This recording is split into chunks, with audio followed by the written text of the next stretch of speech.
байцгаана уу та бүхэнд энэ өдрийн мэндийг хүргэе. 29-р хичээлээ эхлэхэд бэлэн боллоо.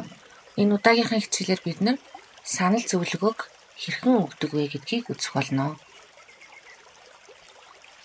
За санал дэвшүүлэх болон зөвлөгөө өгөхдөө should, might want to, ought to, why don't болон let's гэдэг үгнүүдийг ашигладаг байна.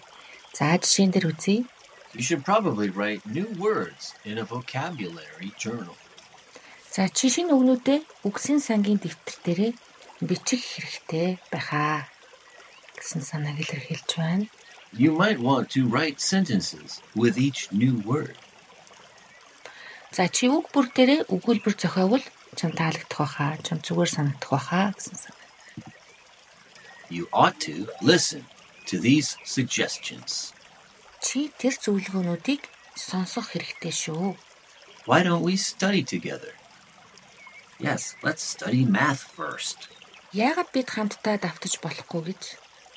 Тэгье, математика эхлээд давтацгаая. За эдгээр үгнүүдийг баймж үйл үг гэж нэрлэдэг бөгөөд эдгээр нь үйл үгнээс ялгарх онцлог нь аливаа үйлдэлийг бие дааж илэрхийлдэггүй. Харин тухайн үйлийг өгүүлэгч этгээдийн санаа бодлыг илэрхийлдэг.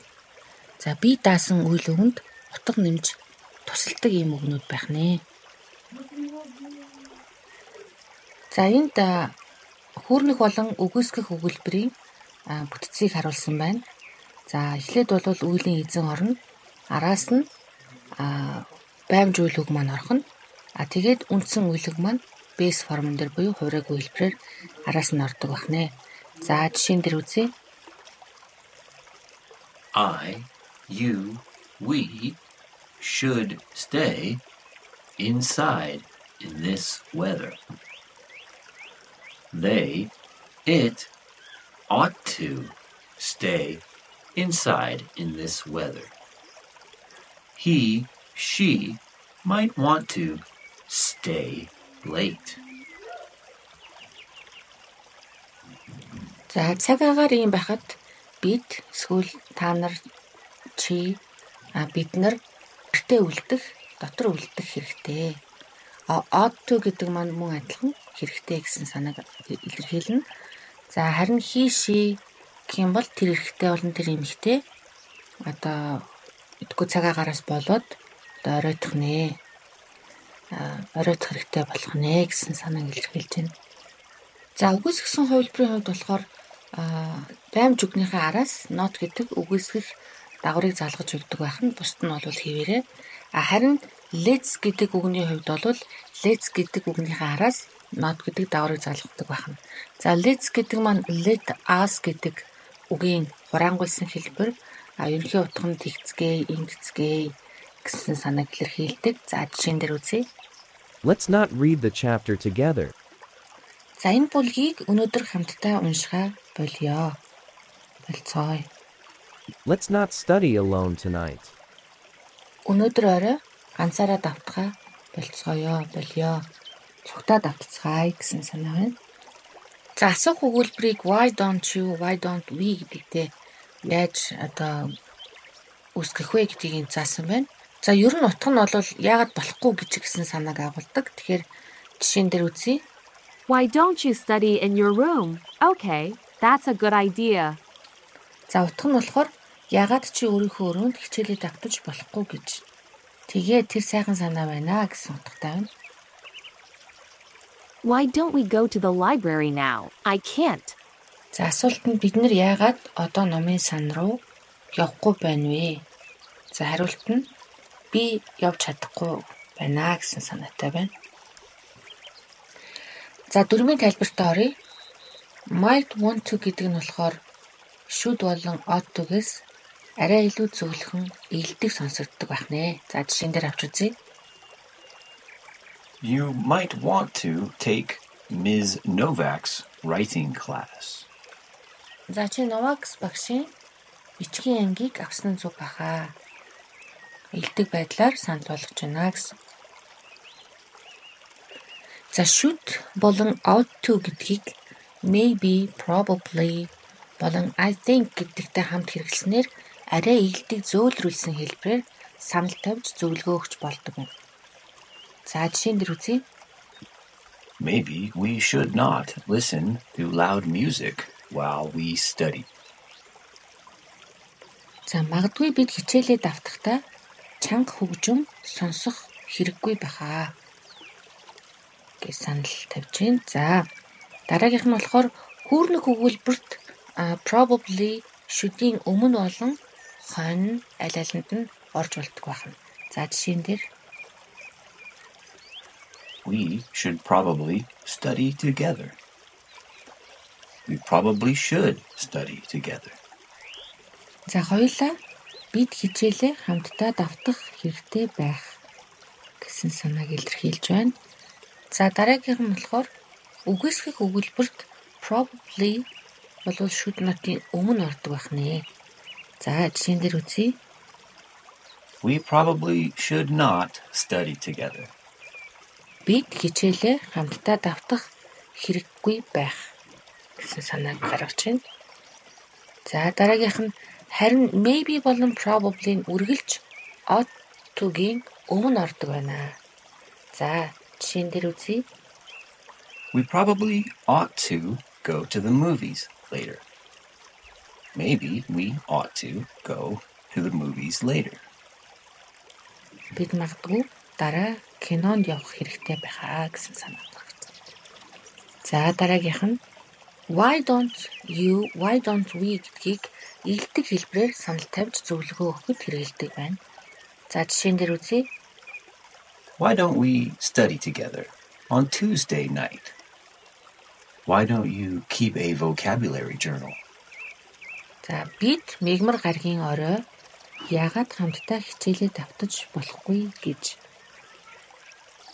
За санийх болохоор илүү санал болгож байна.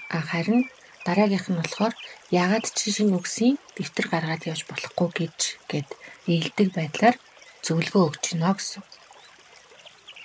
За let's гэдгийг өөрийгөө оруулаад хамтдаа ямар нэгэн зүйлийг хийхийг санал болгохдоо хэрэгэлдэг байна.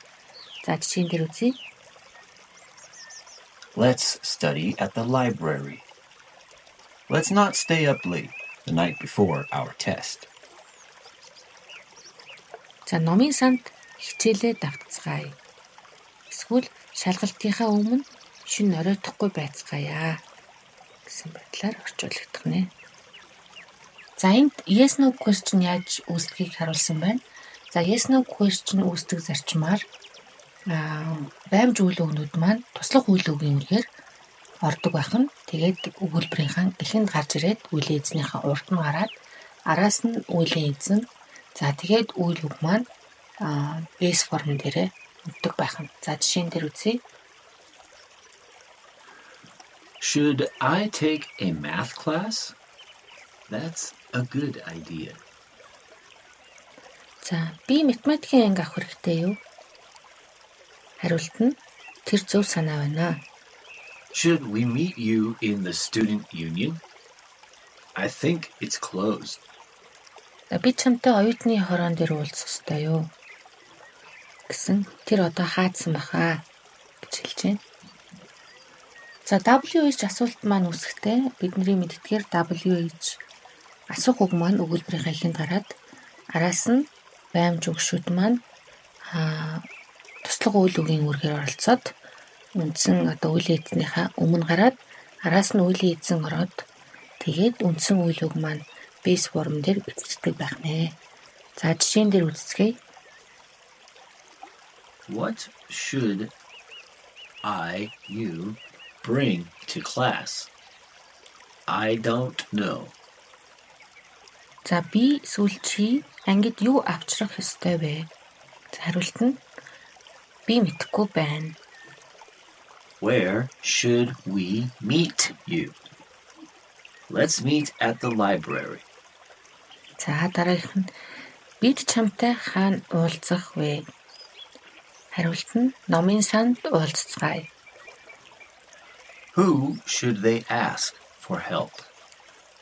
Ask Professor Lee.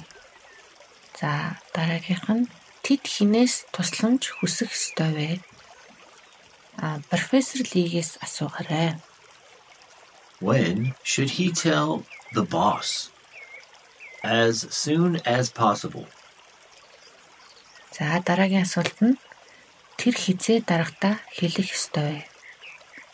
Хариулт нь аль болох хурдан.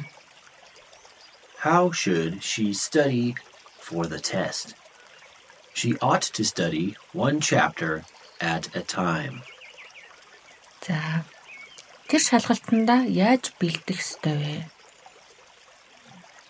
Тэр нэг цаг хугацаанд нэг бүлгийг давтах хэрэгтэй. Why should it be difficult? Because the teacher gives hard tests. За хамгийн сүүлийнх нь яагаад энэ хэцүү байх ёстой вэ? Хариулт нь яагаад гэвэл тэр багш хүнд шалгалтууд өгдөг. Хэцүү шалгалтууд гэсэн. За зөвлөгөө өгөхөд хэрхэн хариулах вэ? За эхнийх нь болохоор итгэлтэй зөвшөөрсөн хариултыг yes no question-д өгөхдөө дараах байдлаар хариулдаг байх нь. За жишээн дээр үзье. Should we eat lunch before our class? Yes, that sounds great. Definitely. Oh, absolutely. За бүгдээрээ хичээл орохын өмнө өдийн цай уух уу гэхэд за эхнийх нь тиймээ тгий сайхан сонсогдож байна. За тэгдэлгүй яах вэ? Яг зөв гэх мэтэр хэрвээ зөвшөөрсөн хариулт хэлж байгаа бол итгэлтэй байгаа бол ингэж хариулдаг байх нэ. За хэрв хариулт нь танд тодорхойгүй та итгэлтэй биш байгаа бол дараах байдлаар хариулж болно. Should we eat lunch before our class? Maybe. Probably. Let's check my schedule. Oh, I'm not sure. За асуулт нь бол дөрөвнийхтэй адилхан бүгдээрээ хичээл орохын өмнө өдийн цай уух уу гэдэг дээр maybe буюу магадгүй эсвэл за би өөрийнхөө хуваарийг шалгаадах яа. Би яг сайн хэлж мэдэхгүй байна гэх мэтэр хариулдаг байх нь. За хэрвээ та үгүй гэсэн хариултыг өгөх гэж байгаа бол that's not a good idea буюу бид тэр бол тэрийг зөв санаа гэж бодохгүй байна. Эсвэл why don't we гэдэг араас нь өөрийнхөө өөр санаагаа хэлэх нь байна. За эсвэл I would love to but гэд шалтгаанаа хэлж болдог байх нь. Би дуртай байна гэхдээ би амжилтгүй нээж гэх юм уу. За бүгдээрээ жишээн дээр үзье. Should we eat lunch before our class? That's not a good idea. We don't have enough time. Тэр зөв санаа биш баха. Биднэрт хангалттай цаг байхгүй байна. Why don't we eat after class? Яагаад бид хичээлийн дараа идэж болохгүй гэж? I'd like to, but I have to study. Би идмээр л байна. Гэхдээ би хичээлэх хэрэгтэй. Би хичээлээ давтах хэрэгтэй. За мэдээлэл шаардсан WH question хариулахдаа probably, maybe, why don't you гэсэн үгнүүдийг сэргэлж болно. Энэ тохиолдолд бол should гэдэг маань хангалттай, итгэлтэй сонсогддог байх нэ. What class should I take next semester? You should probably take a writing class. Maybe you should take a writing class. Why don't you take a writing class? За дараагийн семестр дараагийн улиралд би ямар хичээл авах вэ гэсэн чинь за чи бүгдээрээ л ерөнхийдөө чи writing class буюу бичгийн хичээл авах хэрэгтэй гэж энэ тэгтээ энийг 3 янзаар хэлсэн байна. Probably, maybe, you should, эсвэл why don't you гэд 3 янзаар санал болгосон байна. За энэ удаагийн хичээл маань энэ түрээд өндөрлөж байна. Та бүхэн таалагдсан гэдэгт итгэлтэй байна. Дараагийн хичээлээрээ дахин уулзтлаа. Түр баяртай.